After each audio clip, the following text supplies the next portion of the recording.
Chers téléspectateurs, bonsoir et bienvenue dans votre émission Liqa Khas. Cette émission spéciale consacrée au passage des membres du gouvernement. Vous savez sans doute, à l'instar de la communauté internationale, notre pays fête aujourd'hui le 5 juin la journée mondiale de l'environnement. Et c'est avec un immense plaisir que nous recevons ce soir pour vous la ministre de l'Environnement et du Développement durable, Madame Mariam Bekkay. Madame la ministre, bonsoir. Bonsoir. Je vous souhaite la bienvenue, ainsi qu'à votre staff qui vous entoure, messieurs, Merci dames. beaucoup. Vous êtes les bienvenus. Merci. Alors, avant de commencer, je vous explique d'abord comment ça marche. Nous avons à peu près, disons, 45 minutes, peut-être plus. Nous allons essayer dans ces 3 quarts d'heure de meubler ce timing. Je vais d'abord vous donner l'occasion de faire une petite présentation sur votre département ministériel. Après, nous allons passer à la thématique du jour, c'est-à-dire le thème retenu par les Nations Unies pour célébrer cette journée, qui est la restauration des écosystèmes, donc nous allons en parler. Par la suite, nous allons aborder pas mal de sujets. J'ai un paquet de questions pour vous.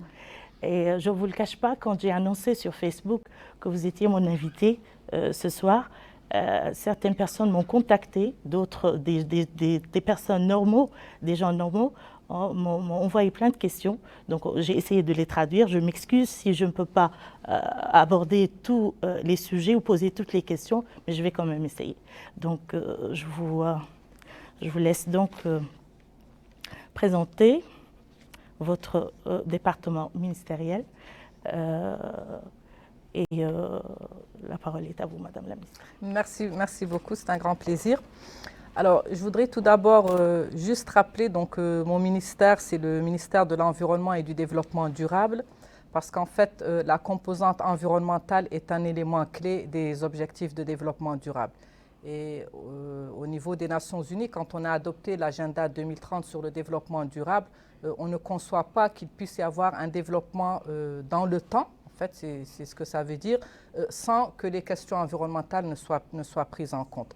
C'est donc sur cette base-là et sur ces principes que nous avons bâti la vision du département que nous avons et notre stratégie pour l'environnement et le développement durable. Quand je suis arrivée au département, j'ai fait le point de la situation. J'ai pris du temps pour examiner les problématiques environnementales qui se posent au niveau de la Mauritanie. Et la vision que je veux réellement partager au sein du gouvernement et auprès aussi de tous les acteurs, que ce soit la société civile, les entreprises, les élus, c'est vraiment la vision qui vise à améliorer la performance environnementale de notre pays. Parce que nous en sommes encore assez loin.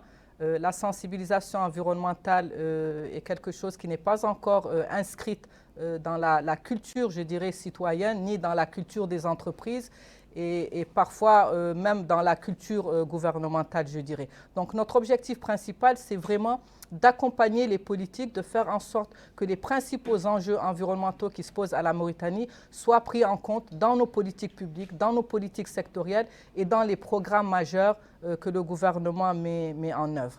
Il y a également un deuxième élément sur lequel nous travaillons, c'est que la Mauritanie s'est engagée donc, et a ratifié un certain nombre de conventions internationales qui ont trait à l'environnement, comme je le disais, l'agenda 2030 pour le développement durable, mais aussi la convention sur la désertification, la convention sur la préservation de la biodiversité, tout dernièrement en 2015, donc l'accord de Paris sur le climat. Et une convention qui est peut-être moins connue par les citoyens, c'est la convention de Minamata. La convention de Minamata, c'est une convention sur le mercure. Le mercure qui est utilisé donc dans l'orpaillage traditionnel. Et c'est une convention qui oblige donc les pays à réduire, sinon à supprimer, mais en tout cas à réduire l'utilisation des produits chimiques tels que le mercure dans le secteur de l'orpaillage. Voilà, donc notre vision, elle est bâtie là-dessus. Et nous avons plusieurs axes sur lesquels nous travaillons. Des axes transversaux et des axes thématiques. Parmi les axes transversaux, nous avons bien entendu l'amélioration de la gouvernance environnementale, qui est un élément clé et qui comprend la réorganisation interne du ministère lui-même, qui comprend la révision du cadre réglementaire et surtout son application aussi, parce que le cadre réglementaire aujourd'hui, nous avons des lois qui ont été élaborées en 2007, en 2006 et qui ne prennent plus en compte les enjeux d'aujourd'hui en matière d'environnement. Mais nous avons également une réglementation qui a du mal à être appliquée sur le terrain. Donc nous avons mis en place des plans de contrôle environnemental. Nous avons adopté, le gouvernement a adopté récemment la loi sur la police environnementale, donc pour nous aider un peu dans ce sens. Nous travaillons également à améliorer les données environnementales parce qu'au niveau des données, le pays dispose des données économiques, des données sociales. Ce sont des données qui sont révisées de manière assez régulière, mais on a très peu de données environnementales. Juste à titre d'exemple, si on veut avoir une évaluation des ressources forestières en Mauritanie, on a très peu de données, on utilise des données de la FAO actuellement. Si on veut réellement connaître l'état d'avancement de la désertification, on manque de données. Si on veut connaître le taux de production des déchets ménagers en Mauritanie, on manque de données.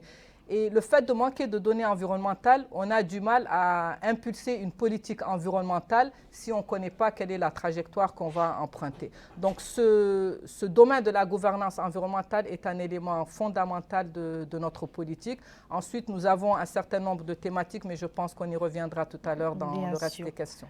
Donc, comment pensez-vous adopter votre politique environnementale entre gros investissements industriels, notamment au niveau des mines et des hydrocarbures et un impact environnemental négatif?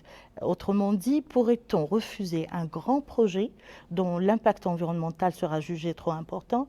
Et si oui, cette mesure pourrait-elle être rétroactive pour des projets qui existent déjà? Merci beaucoup, question très, très importante. C'est ce que je disais un peu ce matin dans mon intervention. En fait, nous, notre objectif, c'est de s'assurer réellement que tous les grands investissements de l'État, les grands programmes, qui pourrait avoir un impact négatif sur l'environnement, que cet impact négatif soit réellement pris en compte. Alors pour ça, on a des outils de politique tels que les études d'impact environnemental. C'est-à-dire que normalement, un grand projet doit passer, et c'est quelque chose de réglementaire, c'est inscrit dans le Code de l'environnement. Il y a un décret d'application du Code qui est le décret des études d'impact. Donc tous ces grands programmes doivent faire l'objet d'une étude d'impact environnemental. À quoi ça sert une étude d'impact environnemental?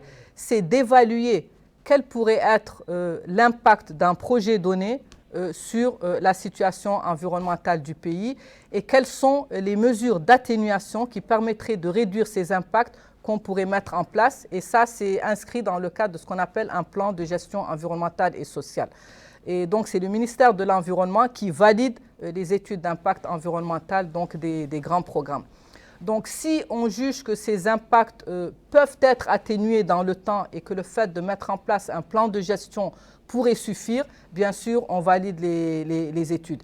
Il y a des projets dont l'impact environnemental pourrait être catastrophique. À ce moment, il nous revient de ne pas valider ce type de projet. Le ministère de l'Environnement a la lourde tâche de préserver tout le capital naturel renouvelable et durable, de veiller à prévenir tout ce qui peut l'impacter négativement, vous venez de le dire. Les activités humaines comportement néfaste des destructions des forêts, de la flore, de la faune, mais aussi les activités des développements industriels minières, pétrolières, gazières, qui dégradent dangereusement les écosystèmes. On sait que dans le cadre du programme prioritaire élargi du président de la République, vous avez intégré les actions de restauration des écosystèmes et de la lutte contre la pollution. Quelles sont les mesures concrètes engagées dans ce sens et qu'entendons par restauration des écosystèmes et que fait notre pays dans ce cadre? Merci beaucoup. Alors, en fait, je voudrais revenir sur une idée, on a, de par le passé, toujours pensé qu'il y avait un peu une sorte de contradiction, de concurrence entre la croissance économique, le développement d'un pays et la préservation de l'environnement. Et de plus en plus, avec les différents rapports des scientifiques, on comprend parfaitement quel est le rôle de la préservation des ressources dans la croissance économique et le développement d'un pays. Et si on prend le cas de la Mauritanie, on sait très bien que le PIB de la Mauritanie, la croissance économique de la Mauritanie est pratiquement entièrement bâtie sur l'exploitation des ressources naturelles. Quand on parle d'agriculture, d'élevage, de pêche, le secteur minier, le secteur hydrocarbures, ce sont les secteurs qui créent la richesse en Mauritanie. Mais cette richesse est créée à partir des ressources naturelles. S'il arrive qu'on continue à avoir une exploitation qui n'est pas rationnelle des ressources ou qui n'est pas durable, on va s'inscrire dans le temps et on va arriver à un moment donné où les ressources naturelles vont disparaître et à ce moment, il n'y aura ni croissance ni développement. Donc c'est ça un peu l'idée qu'il y a le développement durable. Et nous, on pousse pour dire, n'attendons pas d'arriver à ce stade catastrophique où on aura du mal à revenir en arrière, mais c'est maintenant ou jamais qu'il faut prendre en compte ces préoccupations, les intégrer dans nos politiques et nos programmes, de façon à pouvoir assurer une durabilité pour nous, pour nos enfants, pour les enfants de nos enfants. Alors, l'idée du PROPEP, le programme prioritaire élargi de son Excellence, Monsieur le Président de la République, c'était, à l'instar de beaucoup d'autres pays dans le monde, d'avoir un plan de relance économique qui nous permet de nous relever de cette crise sanitaire qui est due au Covid-19, mais qui est un plan vert, entre guillemets, c'est-à-dire qu'il y a un plan qui intègre justement les préoccupations environnementales. Nous avons donc inscrit dans ce PROPEP un axe qui est l'axe 5, qui porte sur l'amélioration des performances environnementales et la création d'emplois verts. Dans cet axe, nous avons 3 domaines différents sur lesquels on travaille. Le premier domaine, c'est tout ce qui concerne la restauration des ressources forestières en tant qu'écosystème. Je rappelle que ce qu'on entend par écosystème, c'est vraiment les écosystèmes, ce sont les terres agricoles, les réserves pastorales, ce sont les écosystèmes côtiers, littoraux, les écosystèmes marins, ce sont même les écosystèmes urbains. Donc ici, on est dans l'écosystème forestier. Nous avons travaillé avec la FAO et les chiffres que nous avons aujourd'hui, c'est que de 1990 à 2020, la Mauritanie perd chaque année 46 000 hectares de ressources forestières. Ce qui est énorme, alors que les efforts de reboisement de par le passé n'ont pas dépassé, je dirais, 500 à 700 hectares par an. Donc jamais on va arriver à récupérer la perte des forêts. Et on risque d'arriver à 2060, 2070 à ne plus avoir de forêt en Mauritanie. Donc l'objectif, c'est de mettre en place un programme de reboisement, de reforestation qui vise donc 30 000 hectares à l'horizon 2030, c'est-à-dire à peu près 3 000 à 3 500 hectares chaque année. C'est ce que nous avons inscrit dans le PROPEP. Le deuxième axe, c'est un axe qui fait partie des engagements électoraux de son Excellence, Monsieur le Président, qui est l'accélération de la mise en œuvre de la Grande Muraille Verte. Vous savez que la Grande Muraille Verte est une initiative panafricaine qui regroupe 11 pays du Sahel et qui a pour objectif de restaurer justement les terres dégradées. Les terres dégradées, nous, en Mauritanie, on est un pays pratiquement désertique. 80 à 84% de nos terres, qu'elles soient agricoles ou pastorales ou forestières, sont dégradées. Et je l'ai remarqué d'autant plus visiblement lorsque j'ai fait des missions sur le terrain. Et réellement, ce n'est pas quelque chose juste inscrit dans les politiques, c'est quelque chose que je ressens et que je vois l'étendue de la gravité de la désertification et de la dégradation des terres dans notre pays. C'est quelque chose d'énorme et ce ne sont pas des petits projets ou des moyens projets qui vont nous permettre en tout cas d'inverser cette tendance-là. Donc c'était important qu'on inscrive ça dans le programme prioritaire, donc le PROPEP. Le troisième élément porte sur la pollution. Avec les activités justement humaines, les activités industrielles, toutes les activités que vous venez de citer, la pollution prend de plus en plus d'importance dans notre pays. Pollution de toutes formes, multiformes. C'est les déchets, c'est le rejet des eaux usées, c'est la pollution plastique, c'est la pollution des activités industrielles, des activités de l'orpaillage. Donc il y a différents types de pollution et nous avons donc souhaité intégrer ça dans le programme prioritaire. Et dans ce cadre, nous travaillons sur 2 axes. Premièrement, c'est réduire l'utilisation des produits chimiques dans le secteur de l'orpaillage traditionnel. Et là, vous savez que le gouvernement a interdit l'utilisation du cyanure, parce que c'est une substance très toxique. Et nous travaillons à atténuer, ou en tout cas à réduire l'utilisation du mercure. Donc nous avons des programmes dans ce sens-là. Et nous avons développé avec un partenaire, un opérateur donc privé, une nouvelle technique avec un nouveau produit qui permet donc de réduire en tout cas l'utilisation du cyanure. Et à l'heure d'aujourd'hui, on a à peu près 17 opérateurs mauritaniens donc, qui nous accompagnent là-dedans et qui sont prêts donc, à utiliser ce produit-là.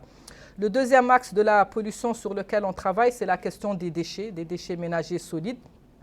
Là, je rappelle que nous, en tant que département, notre rôle, il est uniquement au niveau stratégique, au niveau des politiques. Nous ne jouons aucun rôle dans la collecte des déchets. Ça, c'est le rôle et la responsabilité des communes. Ouais. Et tout. Mais nous sommes là pour fixer le cadre stratégique, pour fixer le cadre réglementaire, pour mettre en place un plan de gestion de façon à ce que les opérateurs qui interviennent dans ce domaine aient une visibilité, une vision et que les opérateurs ne travaillent pas chacun déconnecté des autres sans qu'il y ait une cohérence. Excusez-moi de vous interrompre, mais quelle est la stratégie du ministère en matière de déchets solides Tivérite qui a suscité une grande polémique il n'y a pas longtemps.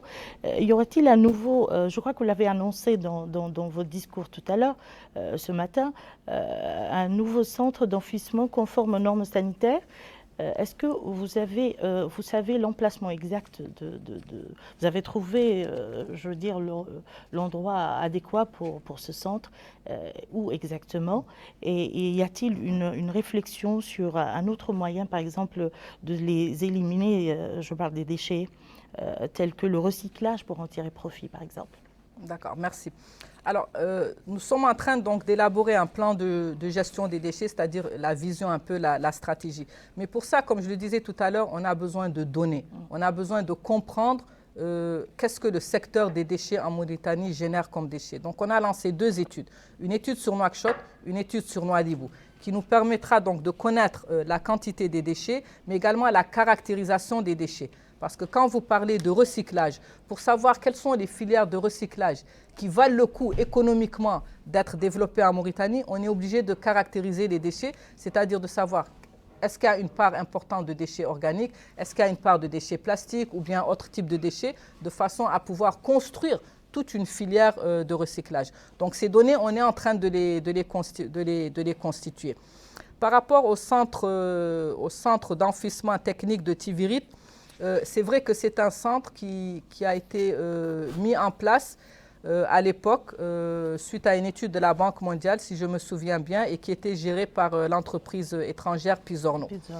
Ce que moi je sais, ce que nous savons depuis mon arrivée en tout cas, c'est que ce centre tel qu'il est exploité et géré à l'heure d'aujourd'hui ne suit absolument pas ni les normes environnementales, ni les normes sanitaires qui doivent être suivis pour un tel centre d'exploitation. Donc nous avons lancé une étude avec un bureau d'études international qui est spécialisé dans le domaine de la gestion des déchets pour identifier donc un site probable pour abriter un éventuel futur CET. Ce travail, je voudrais juste préciser que c'est un travail conjoint parce qu'il est fait dans le cadre d'un comité interministériel qui a été mis en place sous le pilotage de son Excellence Monsieur le Premier ministre et où siègent donc l'ensemble des secteurs concernés. Et il y a un comité technique donc, qui s'occupe de la partie technique et qui a été à l'origine de l'identification justement de ce centre d'enfouissement technique qui est situé sur la route d'Agjoust à 25 ou 30 km sur la route d'Agjoust. Et donc pour être sûr que ce site et ne pas retomber dans les erreurs du passé est valable techniquement, environnementalement parlant et sanitairement parlant, donc nous avons lancé cette étude qui va nous permettre de valider déjà le site, est-ce qu'il peut abriter donc un tel centre d'enfouissement technique. Le comité décidera ensuite par rapport à ça, donc des suites à donner à cette initiative-là.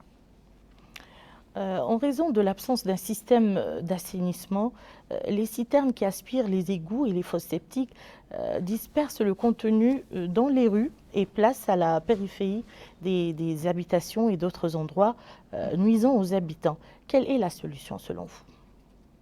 Bon, la solution, c'est de mettre en place un système d'assainissement qui soit durable.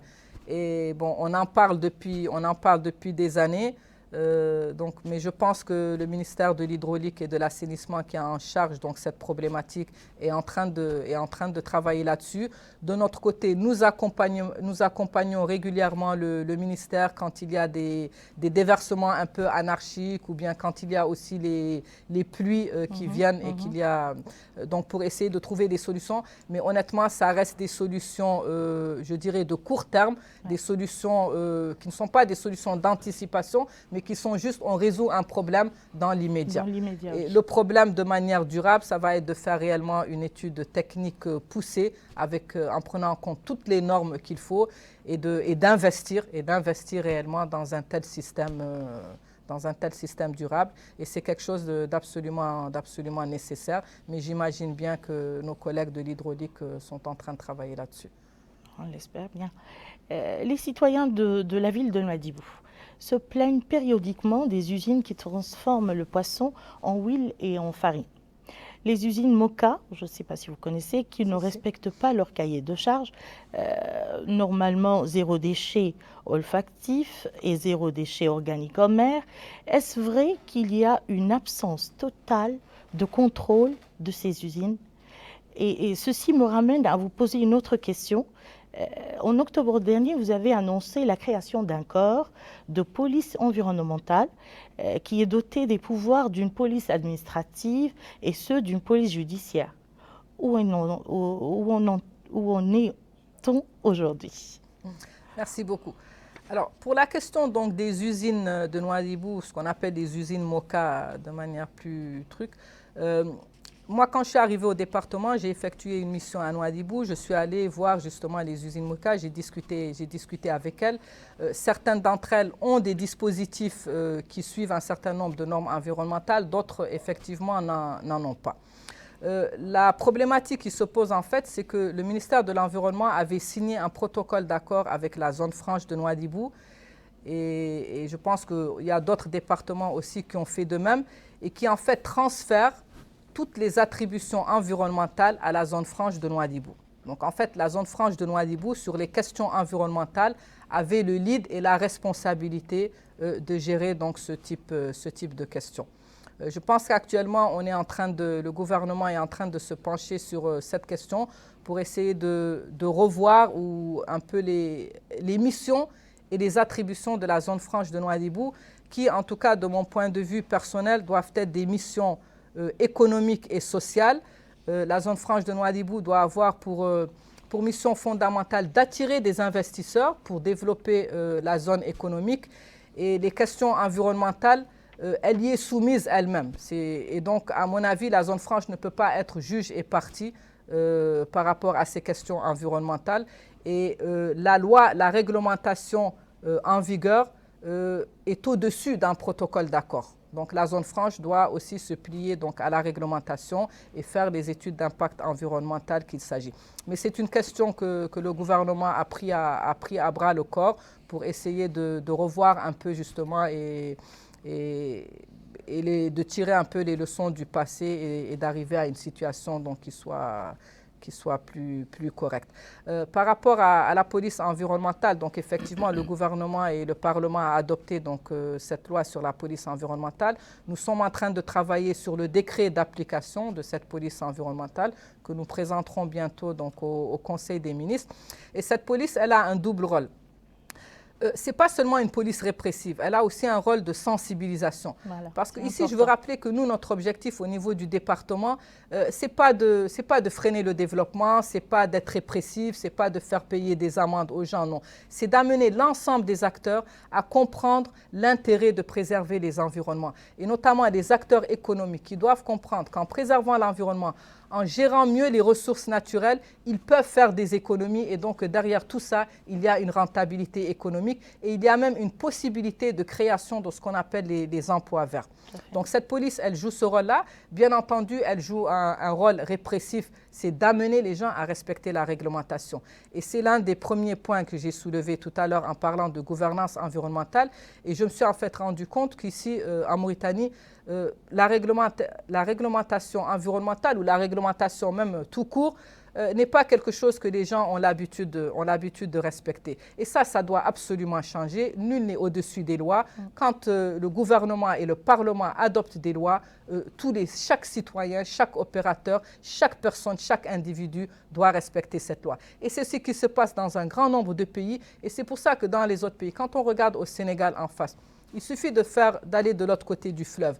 Vous voyez de la verdure, vous voyez des forêts, vous voyez ces gens, parce que les gens ont cette culture, peut-être un peu plus que nous, dans d'autres pays, au Rwanda aussi, au Maroc, en Tunisie, qu'il faut respecter la réglementation. Donc on souhaite vraiment travailler avec la société civile, l'ensemble des acteurs, pour faire en sorte que la réglementation environnementale soit appliquée. Et nous espérons que la mise en place de cette police va nous aider à à appliquer cette réglementation et aussi à accompagner les opérateurs. Parce que ce que nous faisons aujourd'hui, c'est que quand les opérateurs ne sont pas aux normes, on ne vient pas tout de suite pour fermer l'usine ou pour fermer l'entreprise. Ce n'est pas ça notre objectif. Il y a de la croissance derrière, il y a des emplois derrière. C'est d'arriver à les accompagner techniquement pour qu'ils arrivent justement à respecter ce cahier des charges environnementales dont vous parlez. Maintenant, si au bout d'un certain délai ou d'un certain temps, ceci n'est pas fait, ça veut dire que l'entreprise ne veut pas se plier à la réglementation. À ce moment, on prend des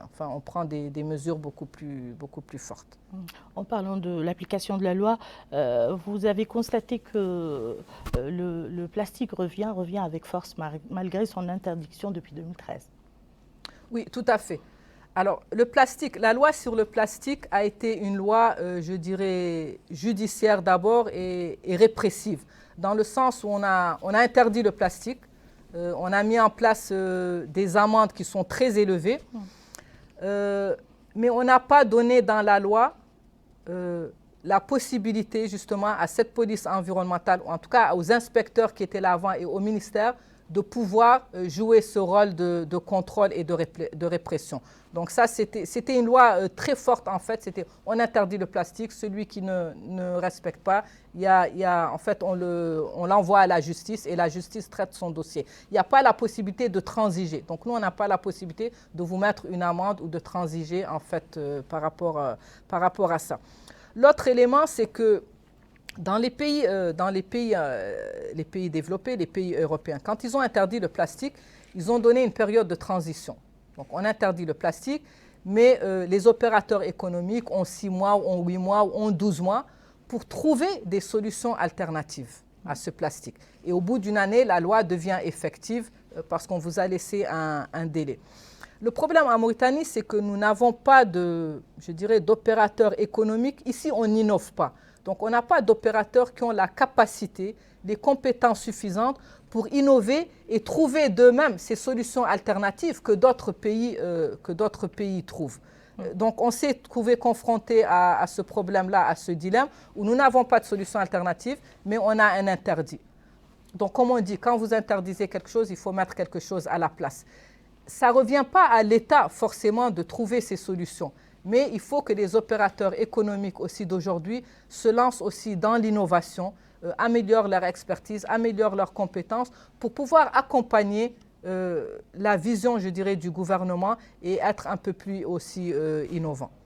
On reste et nous allons, excusez-moi de vous couper, donc nous sommes en train de travailler sur la révision de cette loi qui, à mon avis, a beaucoup d'imperfections et n'est pas réellement applicable là-dessus. Donc aujourd'hui, on a un projet de loi et on est en train de le partager avec l'ensemble des secteurs concernés, mais également on va le partager aussi avec les opérateurs économiques pour qu'ils puissent adhérer. Parce que c'est toujours intéressant de faire adhérer les citoyens, la société civile, mais les opérateurs qui vont être concernés demain par une interdiction, de façon à ce qu'en amont, ils comprennent bien les enjeux et que demain, quand la loi va passer, ils sont disposés à l'appliquer.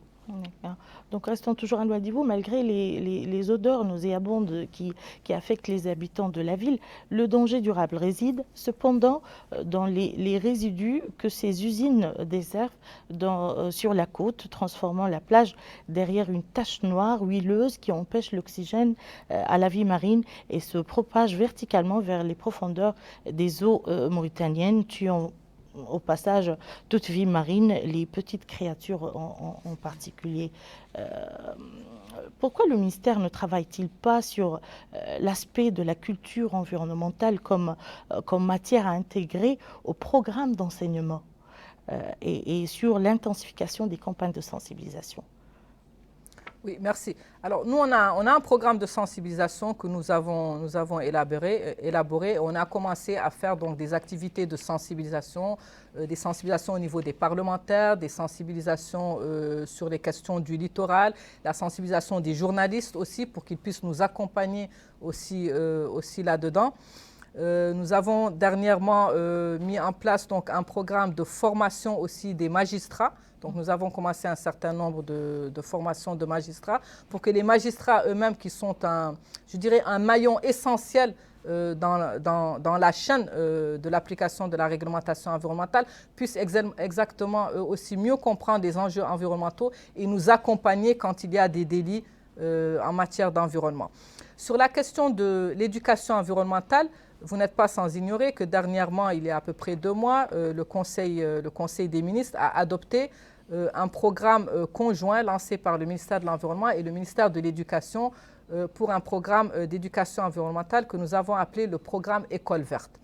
Donc ce programme vise justement à intégrer les notions d'environnement aux différents stades donc, de l'éducation de façon à former les enfants, les jeunes, les citoyens de demain, voilà, à préserver l'environnement et à mieux comprendre ces questions-là.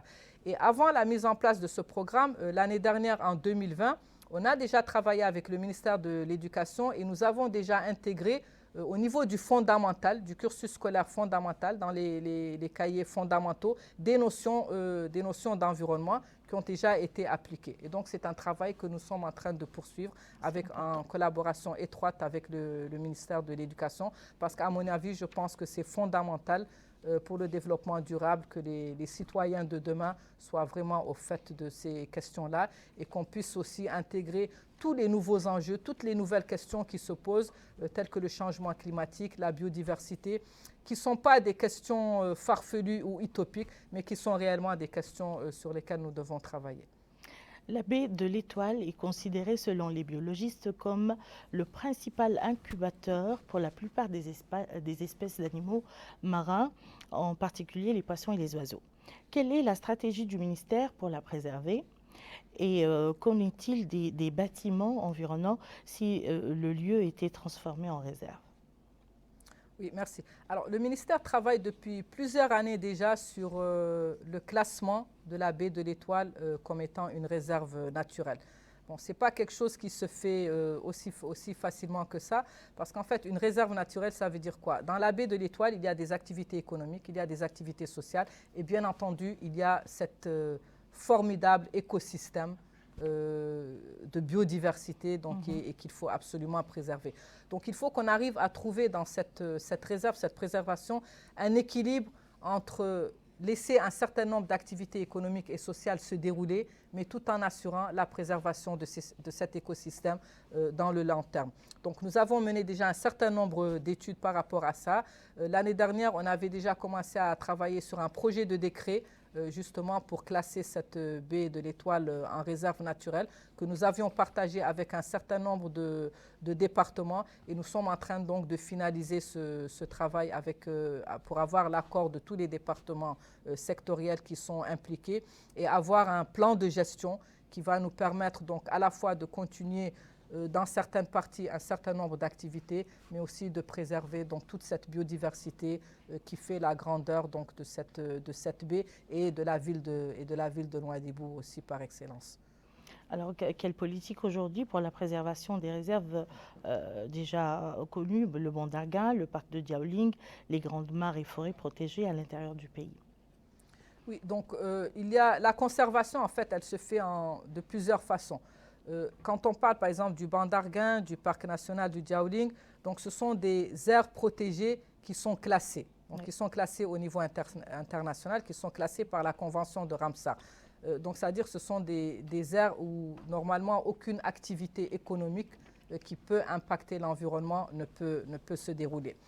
Donc le banc d'Arguin, aussi bien le banc d'Arguin que le parc du Diaoling, ils ont ce qu'on appelle un plan de gestion. Donc, qu'ils mettent en œuvre. Ce plan de gestion, il consiste donc à s'assurer que l'environnement, la biodiversité, l'écosystème donc de ces parcs est préservé. Mais en même temps, dans ces parcs, il y a des populations, il y a des communautés locales qui vivent dedans et qui avaient historiquement un certain nombre d'activités comme du petit maraîchage, de la pêche, la cueillette, etc. Donc, les gestionnaires du parc accompagnent en fait ces communautés pour qu'elles puissent continuer à assumer leurs activités desquelles elles tirent un certain nombre de revenus, mais d'une manière où l'écosystème n'est pas perturbé. Donc en fait, c'est une gestion aussi bien environnementale qu'économique et sociale. Et c'est ça en fait tout l'intérêt d'avoir un peu ces aires marines protégées qui doivent faire l'objet d'un plan de gestion de façon à ne pas aussi empêcher les communautés locales de continuer donc à avoir un certain revenu à travers donc l'exploitation de ces ressources naturelles. La Mauritanie a ratifié en 2017 l'accord de Paris, vous l'avez annoncé tout à l'heure, sur le climat. Quelle est la contribution de notre pays afin de soutenir l'effort collectif de réduction de gaz à effet de serre? Oui.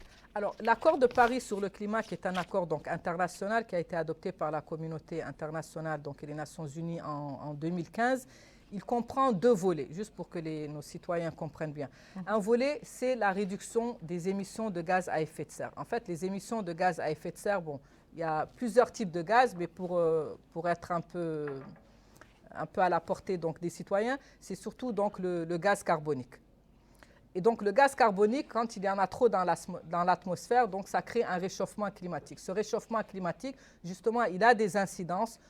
C'est la diminution de la pluviométrie, c'est la désertification. Donc c'est ce type d'incidence qu'il a. Donc la communauté internationale a décidé et a mis un niveau qu'il va falloir donc réduire ces émissions de façon à rester dans un niveau de réchauffement climatique qui est au maximum de 2 degrés ou même de 1,5 degré au niveau planétaire, hein, donc au niveau mondial. Et tous les pays, en ratifiant cet accord, s'engagent à faire des efforts au niveau national pour réduire leurs émissions donc, de gaz carbonique ou bien les autres émissions, par exemple, comme le méthane. Donc la Mauritanie, au même titre que l'ensemble des pays, on s'est engagé donc à faire cette réduction dans ce qu'on a appelé la contribution nationale déterminée des pays. En fait, la contribution nationale, ce n'est ni plus ni moins que la politique nationale climatique du pays.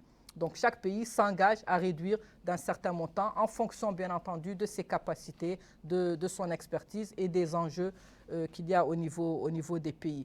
La Mauritanie, comme tous les pays africains d'ailleurs et les pays arabes, on émet très peu de gaz à effet de serre par rapport aux pays industrialisés, aux pays européens, par rapport à la Chine ou aux États-Unis. Mais c'est un effort collectif qui est demandé de l'ensemble des pays parce que quand il y a un réchauffement climatique, il n'y a pas de frontières. Donc si les pays industrialisés continuent à polluer l'atmosphère, de toutes les manières, les répercussions vont se faire au niveau des autres pays. Donc c'est notre contribution à cet effort collectif. Le deuxième volet qui est plus important pour les pays comme la Mauritanie, les pays africains, c'est le volet l'adaptation. C'est-à-dire que le changement climatique, il est déjà là, ses effets sont déjà perceptibles sur nous, donc il va falloir qu'on s'adapte. Il va falloir que les secteurs les plus impactés, comme l'agriculture, l'élevage, le secteur de l'eau, le secteur de la pêche, s'adaptent et prennent dès à présent les mesures pour faire en sorte que les effets du changement climatique ne soient pas très importants. Donc ce sont les deux volets les plus importants de l'accord de Paris. Et bien entendu, il y a un troisième volet qui est discuté dans les conférences, la conférence des parties sur le climat, c'est le volet financement.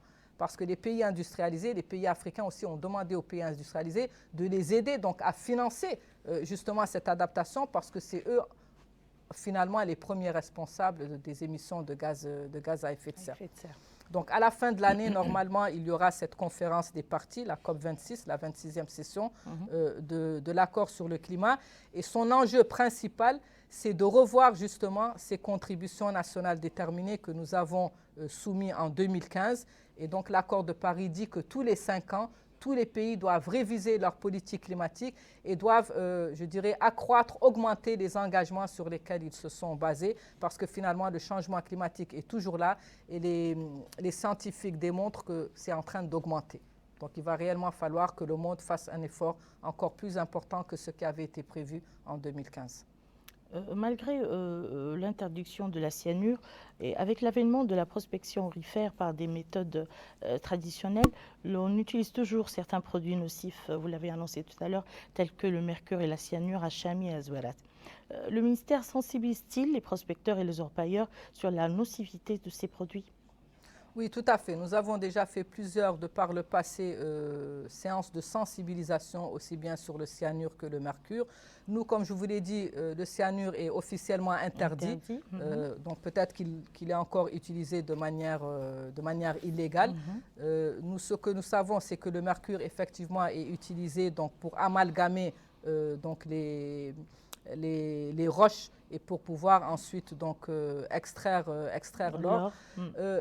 Sur le plan de la toxicité, je dirais que le mercure est encore plus dangereux que le cyanure. Voilà, parce que le mercure, on dirait que c'est un produit chimique en fait qui se bioaccumule, c'est-à-dire qu'il s'accumule dans les tissus. Voilà, il ne se dégrade pas, il peut se dégrader au bout de, je dirais, de 100 000 ans, ce qui est énorme.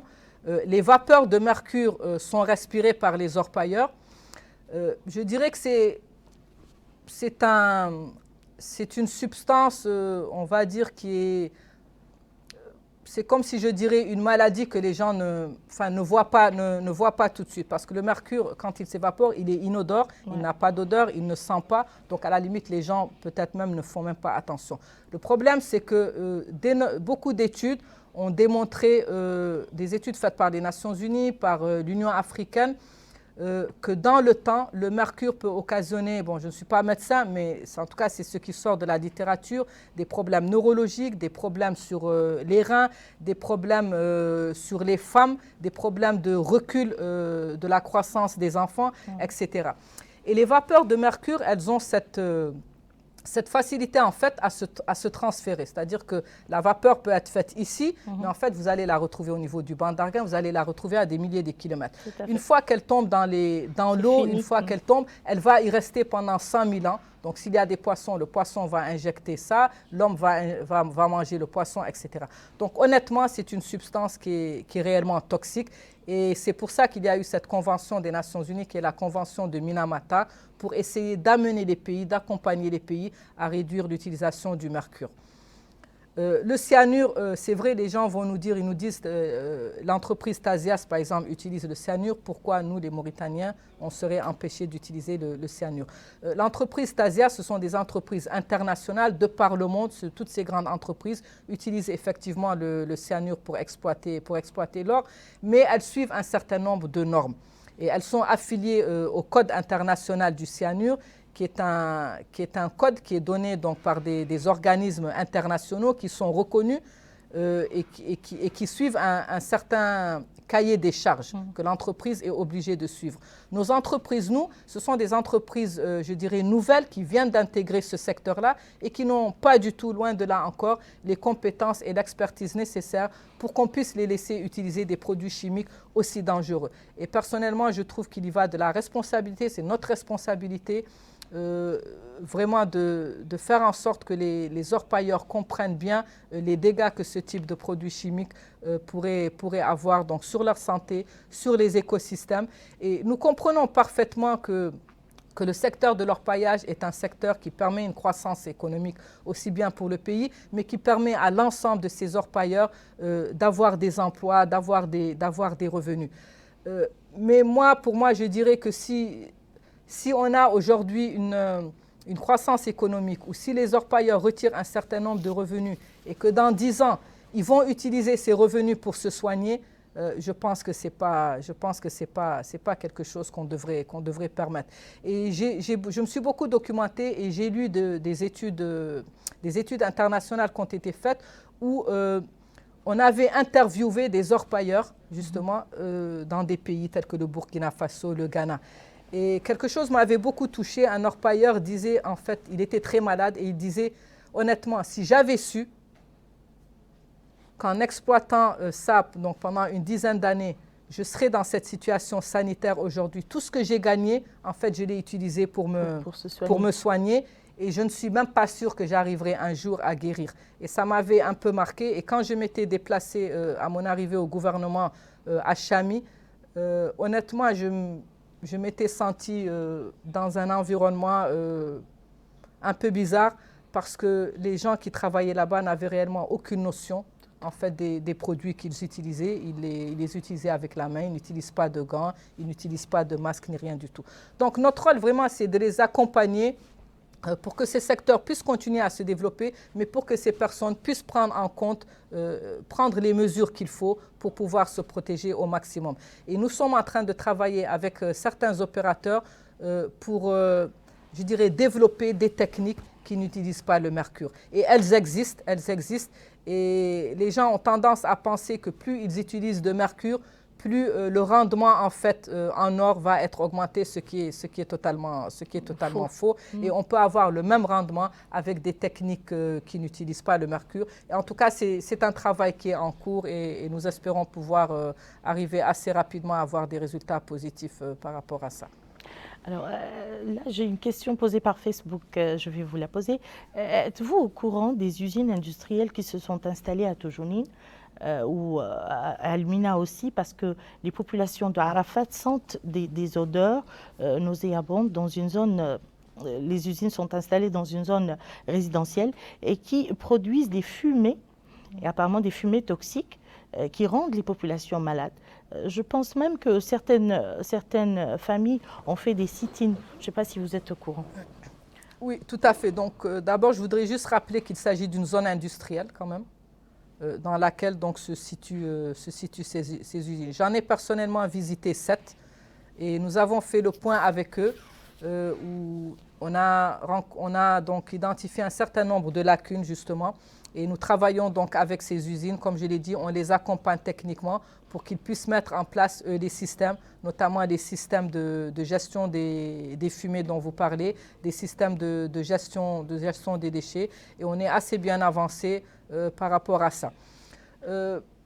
Les populations, c'est vrai, elles disent que donc, il y a des problèmes de santé, qu'il y a un plus grand nombre de maladies. C'est comme les populations de Tivirit aussi qui nous disent la même chose.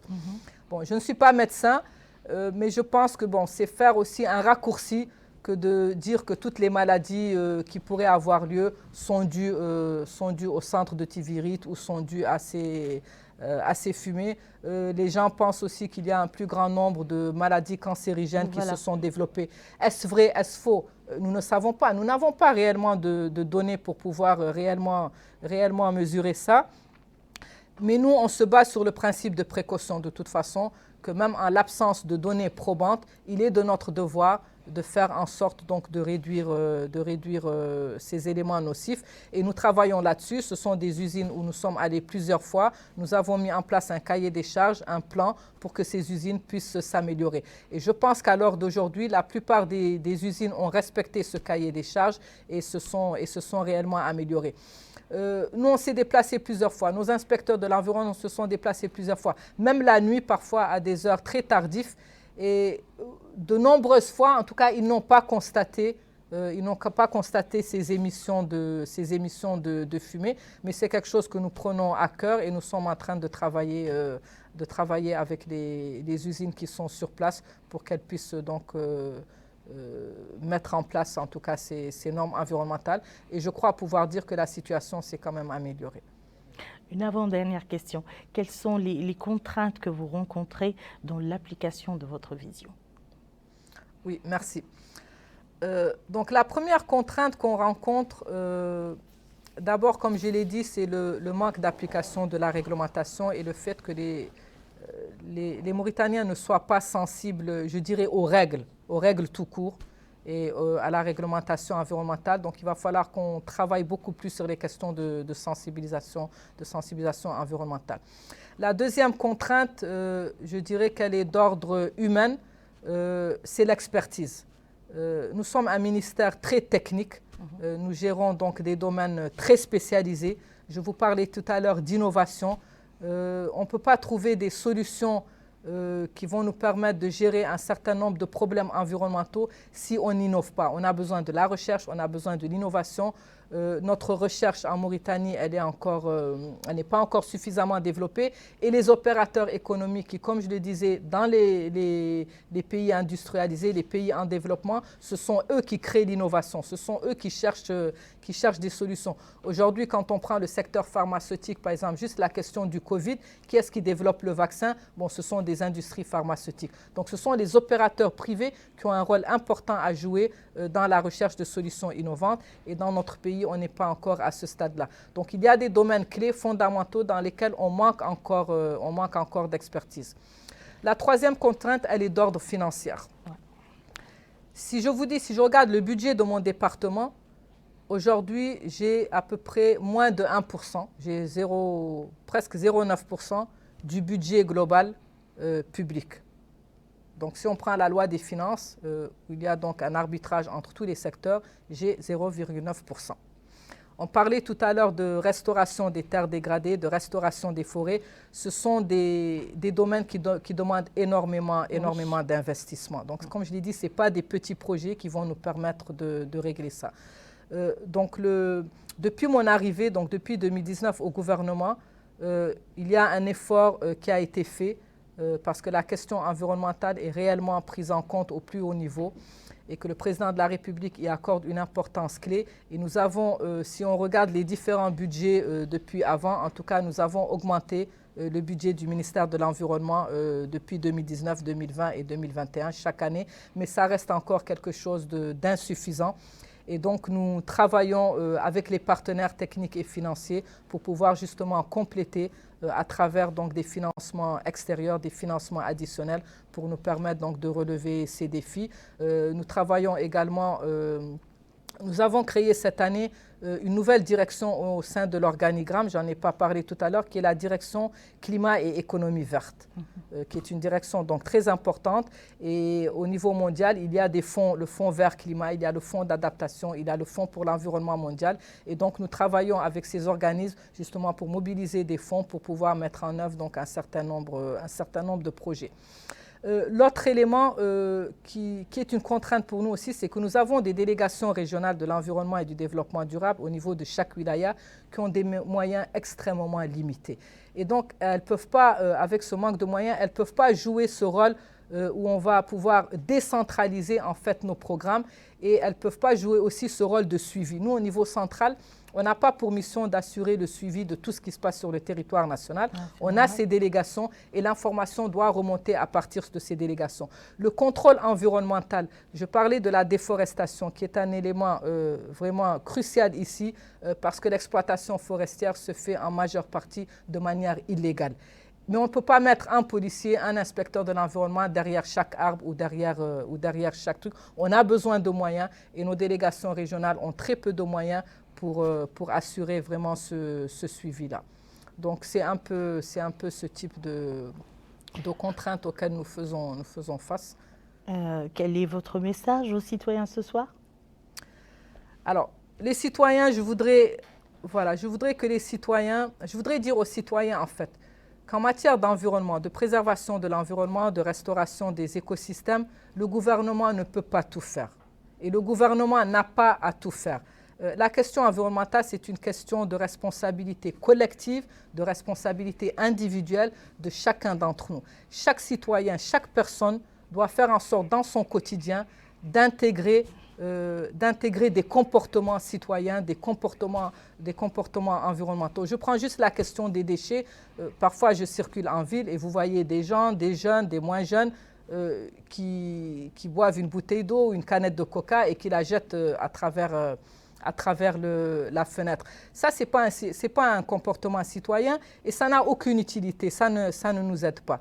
Donc voilà, je veux juste leur dire, en espérant que cette émission ce soir aura permis peut-être de les sensibiliser un peu plus et de leur dire que l'environnement, c'est la vie. L'environnement, c'est notre avenir, c'est l'avenir de nos enfants, c'est l'avenir des générations futures. Si on ne préserve pas cet environnement, on met en péril à la fois la croissance économique, mais aussi les moyens d'existence de toutes les collectivités, de toutes les communautés. Si on va dans le secteur rural, les populations rurales, elles tirent tous leurs moyens d'existence des ressources naturelles, que ce soit l'agriculture, l'élevage, les forêts. Si on met à mal ces ressources naturelles, demain on va se retrouver dans une situation beaucoup plus catastrophique où le niveau de pauvreté en milieu rural va augmenter. Donc je voudrais que les citoyens, que l'ensemble des acteurs, même le secteur privé, les opérateurs privés, ils ont un rôle fondamental à jouer.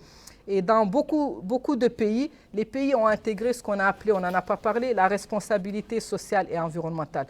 Ce sont des principes volontaires, ce n'est pas quelque chose qui est réglementé, mais c'est parce que les entreprises dans d'autres pays ont compris que dans leur business plan, dans leur plan d'investissement, il va falloir qu'ils donnent une part importante à la préservation de l'environnement et que mieux gérer les ressources, mieux gérer l'électricité, mieux gérer les ressources en eau, c'est aussi avoir une part de marché supplémentaire et améliorer aussi je dirais son bénéfice économique.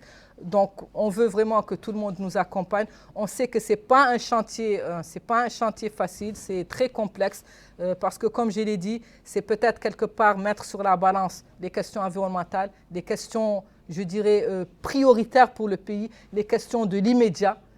Et l'environnement est vu plutôt comme une question, c'est encore demain, c'est après-demain, c'est dans 10 ans que ça va se passer. Donc, peut-être ça ne nous concerne pas.